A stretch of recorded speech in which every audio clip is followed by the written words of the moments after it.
Hi, my name is Lauren Spencer, and I'm going to be doing my presentation on the generations of distance education and in the historic timeline.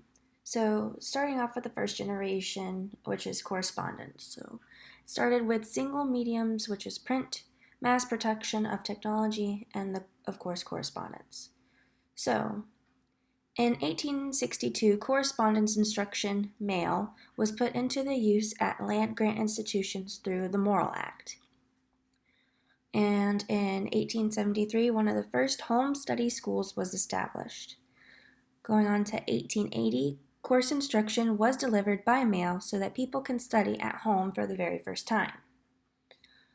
Now moving on to second generation, radio and television broadcasting. So in 1901, radio and television were introduced to university classrooms. 1921, the first education radio license was given to the Latter-day Saints University of Salt Lake City. And going to 1972, all cable operations were required to offer educational channels. Now on to third generation combined approach, correspondence assisted by broadcasting to open universities. So in 1960, U.S. military started offering distance education courses to troops. Then in 1964, Articulated Instructional Media Project was put into action by joining communication technologies to form a distance education system. And then in 1967, the first open university was built in Britain. Now with fourth generation telelearning, interactive audio-video correspondence. So in 1965, communication through satellite was enabled. Teleconferences was used in distance education in the U.S. universities in 1980. And then in 1990, interactive video and audio presentations were created through television. Now for the fifth and final generation, online delivery. This is where multimedia interactivity content with online communication and support. So in 1975, World Wide Web was introduced and computers were used in education for the first time. Then in 1980, internet was incorporated into distance education.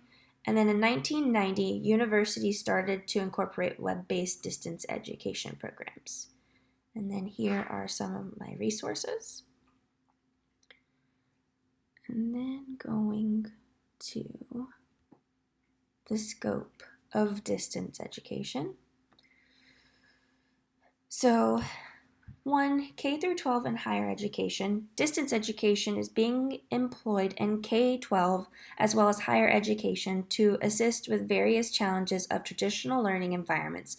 It is a variable solution in pandemic situations like COVID-19. 2, military training. Distance education has a huge potential in real-time military training, connecting the military personnel over various geographic locations around the globe. Finally, 3, corporate training and professional education. Distance education, enabled through technologies such as virtual and mixed realities, can offer effective corporate training as well as professional skill development courses, especially in the field of medical service. So that was my presentation, and thank you so much.